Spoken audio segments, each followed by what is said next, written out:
नमस्कार, मैं रवीश कुमार। प्रधानमंत्री मोदी की अमेरिका यात्रा शुरू हो चुकी है। इस यात्रा को कवर करने जो गोदी मीडिया गया है, उसके कवरेज से लगता है कि अमेरिका में भारत के लो कॉन्फिडेंस का राष्ट्रीय उत्सव मनाया जा रहा है। गोदी मीडिया का उत्साह बता रहा है कि उनके एंकर अमेरिका इसलिए गए हैं ताकि अपने वीडियो में किसी तरह दिखा सकें कि भारत के प्रधानमंत्री के लिए कितनी भीड़ आई है। इन एंकरों को भारत से तंग आकर या शानदार अवसरों की चाह में अमेरिका में रहने वाले 10-20 भारतीय कहीं भी दिख जाते हैं, ये उन्हें पकड़कर इंटरव्यू करने लग जाते हैं। जाहिर सी बात है कि भारतीय हैं तो प्रधानमंत्री की तारीफ ही करेंगे, वरना उनका काम भारतीय दूतावास से भी पड़ता है। वीजा का काम हो या पासपोर्ट का काम हो या overseas citizen of India OCI card का भी काम पड़ता होगा तो मोदी करेंगे ही। कर्नाटका के अभिनेता और एक्टिविस्ट चेतन कुमार अहिंसा ने ट्विटर पर जरा सी आलोचना कर दी तो उनका OCI कार्ड रद्द हो गया। मैं उस वीडियो की बात कर रहा हूं जो दूरदर्शन पर चला है।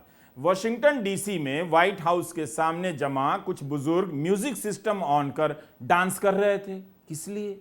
दूरदर्शन के एंकर ने उनका इंटरव्यू कर लिया।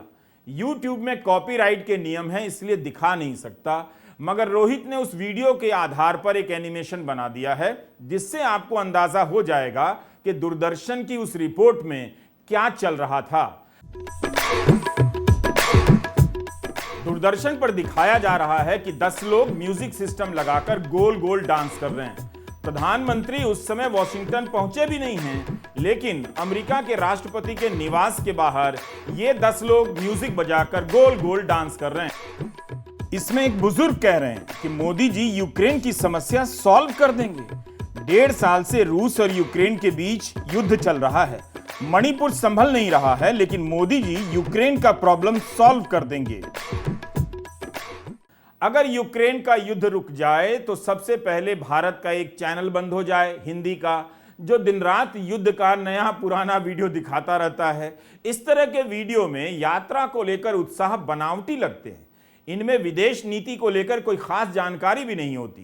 क्या आपको बताया गया कि प्रधानमंत्री नरेंद्र मोदी ने दौरा शुरू करने से पहले अपने निवास पर अमेरिका के एक बड़े अखबार वॉल स्ट्रीट जर्नल को इंटरव्यू दिया है?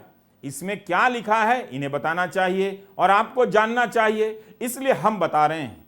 इस अखबार में लिखा है कि मोदी जो बहुत भाषण देते हैं, बहुत कम प्रेस कॉन्फ्रेंस और इंटरव्यू करते हैं। भारत की विदेश नीति से लेकर आर्थिक नीतियों को लेकर 1 घंटे तक वॉल स्ट्रीट जर्नल से इन्होंने बात की। अब इस लाइन को देखिए, कितनी शर्मनाक बात है कि कोई अखबार जो प्रधानमंत्री का इंटरव्यू कर रहा है उनके बारे में यह लिखे कि भाषण तो बहुत देते हैं मगर इंटरव्यू कम देते हैं, प्रेस कॉन्फ्रेंस कम करते हैं। लेकिन यह बात भी आधा सच है। आधा सच इसलिए कहा क्योंकि वॉल स्ट्रीट जर्नल ने लिखा है कि मोदी बहुत भाषण करते हैं मगर प्रेस कॉन्फ्रेंस और इंटरव्यू बहुत कम करते हैं। यह आधा सच है। इस अखबार के 3 संवाददाताओं ने मोदी की कौन सी प्रेस कॉन्फ्रेंस देखी है? कम प्रेस कॉन्फ्रेंस और बिल्कुल 0 प्रेस कॉन्फ्रेंस में अंतर होता है या नहीं? ट्रंप के समय जब प्रधानमंत्री गए थे अमेरिका, तब उन्होंने साझा बयान पढ़ा, सवाल जवाब नहीं लिया, इसलिए आधा सच कहा। लगता है कि वॉल स्ट्रीट जर्नल भी घबरा गया होगा, मगर इस तरह से लिख गया कि लोग समझ भी जाएं। इतने से ही कितनी बदनामी हो गई। सोचिए, अमेरिका के पत्रकारों के बीच चर्चा है कि क्या प्रधानमंत्री नरेंद्र मोदी राजकीय भोज के बाद या समझौतों पर दस्तखत के बाद प्रेस कॉन्फ्रेंस करेंगे। यह तो हाल है। कांग्रेस और अन्य लोगों के आरोप हैं कि 9 साल में प्रधानमंत्री मोदी ने भारत में एक भी प्रेस कॉन्फ्रेंस नहीं की है। अब वे विदेशों में भी बंद कर चुके हैं। प्रधानमंत्री ने वॉल स्ट्रीट जर्नल से 1 घंटा बातचीत की, 1 घंटा, मगर इसके फ्रंट पेज पर केवल सूचना है, बाकी सारा इंटरव्यू पेज नंबर 9 पर है। यह वॉल स्ट्रीट जर्नल का पहला पन्ना है। कोई जूनीटीन्थ फेस्टिवल की तस्वीर पहले पन्ने पर चमक रही है, बगल में चीन की खबर है, बीच में वैश्विक महंगाई की और यहां नीचे प्रधानमंत्री मोदी के इंटरव्यू की सूचना भर है। हेडलाइन में भी कोई खास न्यूज नहीं है, कोई बड़ी बात निकलकर नहीं आई। मतलब इस अखबार को 1 घंटे की बातचीत में एक ढंग की हेडलाइन नहीं मिली, इसलिए इसने साधारण सी बात लिख दी है कि मोदी अमेरिका से संबंधों पर जोर दे रहे हैं। यह क्या हेडलाइन है? जबकि प्रधानमंत्री ने यहां एक खास बात कही है कि भारत की भूमिका को उचित स्थान मिलना चाहिए। ऊंचाई, गहराई और चौड़ाई के हिसाब से अखबार इसे हेडलाइन बना सकता था, नहीं बनाया। ऐसा नहीं है कि इस अखबार को हेडलाइन की समझ नहीं होगी, लेकिन साधारण हेडलाइन लगाकर लगता है कि इसने भी अपना विरोध जता दिया है। पत्रकारों का यह एक तरीका होता है। इस लेख में इसके अलावा सारी बातें साधारण हैं। कोई भी अच्छा संपादक इस इंटरव्यू को 9 नंबर के पेज पर ही डालेगा। पत्रकारिता के छात्र मेरी इस बात का विश्लेषण अपने कमरे में कर सकते हैं कि प्रधानमंत्री के जवाब में क्या है जिसके चलते उनके इस इंटरव्यू को पेज 1 मिलना चाहिए। पेज नंबर 9 पर भी इस इंटरव्यू को सवाल जवाब के रूप में नहीं छापा गया है, जिससे पता चलता कि सवाल क्या था और जवाब क्या था, बल्कि बातचीत को एक लेख के रूप में पेश किया गया है। वॉल स्ट्रीट जर्नल ने 1 घंटे की बातचीत के आधार पर जो भी लिखा है वह किसी भी देश के लिए शर्मनाक है। गोदी मीडिया आपको बताता है कि प्रधानमंत्री के चलते भारत का दुनिया में डंका बज गया। अमेरिका यात्रा से पहले उनके इस इंटरव्यू के आधार पर अखबार ने जो लिखा है उसे हिंदी में बता रहा हूं, आप बस ध्यान से सुनने का काम करें।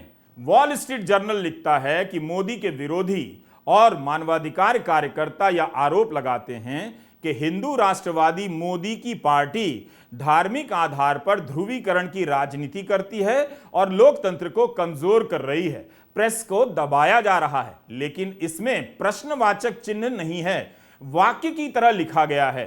3 रिपोर्टर गए हैं, किसने कौन सा सवाल पूछा है पता नहीं चलता।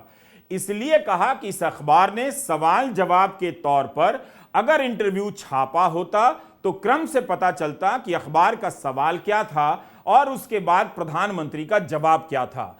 अखबार ने अपने सवालों के आगे प्रश्नवाचक चिन्हों का इस्तेमाल ही नहीं किया। अगर ध्रुवीकरण की राजनीति और प्रेस को कुचलने का सवाल वॉल स्ट्रीट जर्नल का है तो उस पर प्रधानमंत्री का सीधा जवाब आ जाना चाहिए था, मगर आप इंटरव्यू पढ़िए, उन्होंने जवाब नहीं दिया। लेकिन आप इसका जवाब जानते हैं।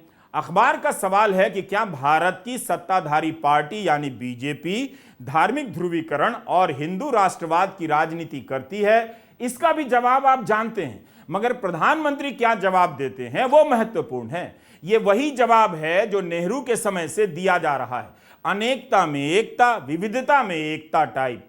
अफसोस कि तथाकथित राष्ट्रवादी विचारधारा में इतना लंबा समय बिताने के बाद प्रधानमंत्री नरेंद्र मोदी के पास भारत की व्याख्या के लिए कोई नई शब्दावली नहीं है।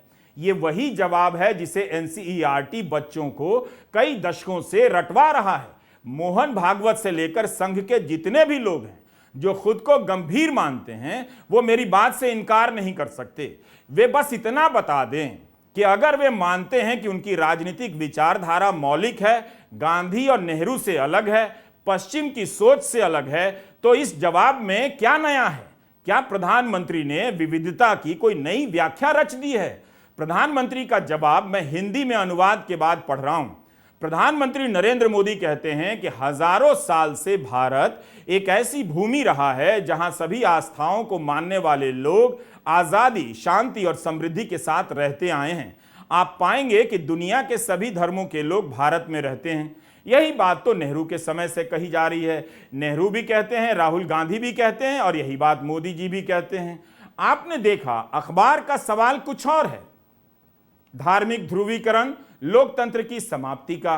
प्रधानमंत्री का जवाब कुछ और है, विविधता में एकता का। यह तो नहीं पूछा गया था कि भारत में विविधता में एकता है या नहीं। प्रधानमंत्री ने इस सवाल का जवाब ही नहीं दिया कि ध्रुवीकरण को बढ़ावा दिया जा रहा है और प्रेस की स्वतंत्रता खत्म की जा रही है।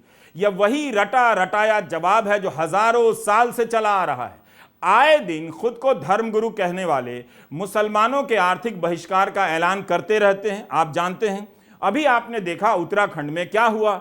नरसंहार की बातें करते रहते हैं, ये आम हो गई हैं। यहां तक कि पत्रकार और न्यूज चैनल एंटी मुस्लिम कार्यक्रम करते हैं, अफवाहें फैलाते हैं। कुछ नहीं तो भारत के प्रधानमंत्री भारत के सुप्रीम कोर्ट की इन हिदायतों को ही याद कर लेते जो भारत में हेडलाइन बनकर छपती रहती हैं। यहां तक कि कोर्ट ने एक राज्य सरकार को नपुंसक कह दिया कि नफरती भाषण पर लगाम नहीं लगा पा रहा है। कोरोना के समय तबलीगी जमात को लेकर जो प्रोपेगेंडा किया गया, जिस तरह से गोदी मीडिया ने कवरेज किया, कैसी कैसी बातें कही गईं, हरिद्वार से लेकर जंतर मंतर पर नरसंहार के ललकारे लगाए गए, आए दिन ऐसे नारे लगते हैं और हिंसा होती है। खुद प्रधानमंत्री के मंत्रियों के बयान भी इस कैटेगरी से बहुत अलग नहीं है, गोली मारो के नारे लगाते हैं। तो वॉल स्ट्रीट जर्नल का सवाल इन सब बातों के संदर्भ में था। प्रधानमंत्री नरेंद्र मोदी ने नेहरू कालीन जवाब दे दिया कि यहां सभी रहते हैं, क्या साथ रहना ही धार्मिक हिंसा का जवाब हो गया? प्रधानमंत्री नरेंद्र मोदी के दौर के ये सारे सवाल पूरी दुनिया में उनका पीछा कर रहे हैं। जिस ध्रुवीकरण की राजनीति के कारण प्रधानमंत्री इन सवालों के सामने बेबस हो जाते हैं, उस राजनीति से दूर भी नहीं हो पाते, क्योंकि उसी से उन्हें वोट मिलता है। इसलिए प्रधानमंत्री प्रेस कॉन्फ्रेंस नहीं करते हैं और प्रधानमंत्री के पास इसका कोई जवाब नहीं होता तो वे अलग तरीके से कहते कि जब भी ऐसी घटना हुई है हमने रोका है और यह बंद हो गया है। इसकी जगह वे 10वीं क्लास के निबंध टाइप का जवाब देते हैं कि भारत में सभी आस्थाओं के लोग रहते हैं। तो ये तो सब जानते हैं, अमेरिका में भी रहते हैं, तो क्या वहां नस्ल और जाति की समस्या समाप्त हो गई? सरकारों से लोग नहीं पूछते हैं? अमेरिका के कई शहरों में अब भारत की जाति की समस्या खड़ी हो रही है और इसके खिलाफ कानून बन रहे हैं। तो क्या इसका जवाब केवल यही होगा कि हम हजारों साल से यहां रहते आए हैं? अखबार ने कश्मीर पर सवाल किस तरह से किया यह साफ नहीं है, लेकिन कश्मीर की बात इंटरव्यू में उठी होगी तभी अखबार ने लिखा है। लेकिन कश्मीर पर प्रधानमंत्री के जोरदार भाषण की तरह इंटरव्यू में उनका जोरदार जवाब नहीं मिलता है। असल में कश्मीर और 370 पर उनका कोई जवाब नहीं मिलता है। यही कह देते प्रधानमंत्री कि कश्मीर भारत का अभिन्न अंग है, मगर जवाब का जिक्र ही नहीं है। इसकी राजनीति के तो वे एक्सपर्ट हैं, फिर जवाब क्यों नहीं दिया?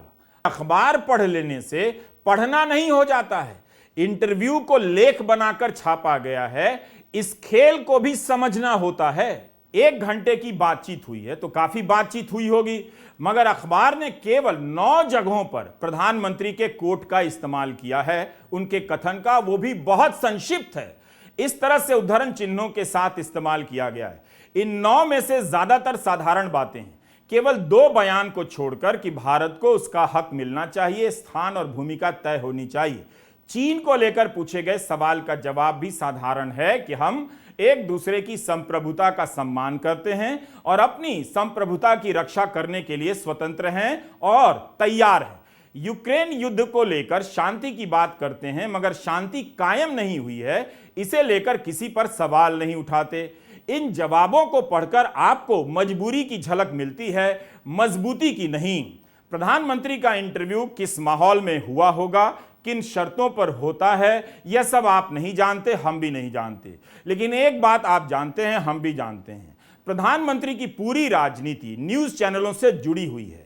वे किसी CNN, BBC, France 24, Fox News, Al Jazeera को इंटरव्यू नहीं देते हैं, अखबार को इंटरव्यू देते हैं। पॉलिटिक्स टीवी की और इंटरव्यू अखबार को। वॉल स्ट्रीट जर्नल के 3 रिपोर्टर गए थे, उनके साथ की कोई तस्वीर भी छप जाती, कम से कम पता चलता ये गए थे, नाम है उनके। इन्हीं सब सवालों से बचने के लिए गोदी एंकर भीड़ का तमाशा बनाते हैं ताकि आपको लगे कि वे यात्रा कवर कर रहे हैं। दरअसल वे अपनी नौकरी बचा रहे हैं। मैंने जो कहा हर संपादक को ठीक से ये मालूम है, लेकिन भारत का गोदी मीडिया सवाल नहीं पूछ पाता है। बहरहाल गोदी मीडिया नहीं बताएगा कि मोदी के दौरे पर अमेरिकी कांग्रेस के सांसद क्या ट्वीट कर रहे हैं। मिनेसोटा से कांग्रेस की सदस्य इल्हन उमर ने ट्वीट किया है कि प्रधानमंत्री मोदी की सरकार ने धार्मिक अल्पसंख्यकों का दमन किया है। इल्हान के ट्विटर पर 29 लाख से अधिक लोग फॉलोअर हैं। वे लिखती हैं कि हिंसक हिंदूवादी दलों को संरक्षण दिया जा रहा है, पत्रकारों, मानवाधिकार कार्यकर्ताओं को टारगेट किया गया है। मैं मोदी के भाषण सुनने नहीं जाऊंगी, बल्कि हिंसा पर मोदी के रिकॉर्ड पर मानवाधिकार कार्यकर्ताओं के साथ बात करूंगी। कांग्रेस की एक और सदस्य राशिदा तालिब ने भी यह ट्वीट किया है और कहा है कि वे मोदी का भाषण सुनने नहीं जाएंगी। अमेरिकी संसद में कुल 535 सदस्य हैं, लेकिन 75 सदस्यों ने राष्ट्रपति जो बाइडेन को पत्र लिखा है और कहा है कि वे भारत के प्रधानमंत्री से धार्मिक सहिष्णुता और प्रेस की आजादी पर भी बात करें। अमेरिका के 75 सांसदों ने राष्ट्रपति बाइडेन को लिखे इस पत्र में कहा है कि वे मोदी से मानवाधिकार के उल्लंघन को लेकर बात करें। ये सभी डेमोक्रेट दल के हैं, यानी जिस पार्टी के राष्ट्रपति बाइडेन हैं। इन्होंने भारत में लोकतांत्रिक पतन को लेकर चिंता जताई है। इनका कहना है कि वे भारत और अमेरिका की दोस्ती के पक्षधर हैं, इसलिए मानते हैं कि दोस्त ईमानदारी से अपनी असहमतियों पर भी बातें करें। इसलिए आप प्रधानमंत्री मोदी से सीधे सीधे इन बातों पर सवाल कीजिए। इस पत्र में जो सबसे अग्रणी नाम है वे प्रमिला जयपाल का है, जो भारतीय मूल की हैं और रिप्रेजेंटेटिव हैं। सेनेटर क्रिस हॉलन का नाम है। बर्नी सैंडर्स के भी दस्तखत हैं। इसमें अमेरिका की एक सरकारी रिपोर्ट का हवाला दिया गया है, जिसमें बताया गया है कि भारत में धार्मिक स्वतंत्रता कुचली जा रही है, प्रेस की आजादी का दमन हो रहा है और इंटरनेट बंद किए जा रहे हैं।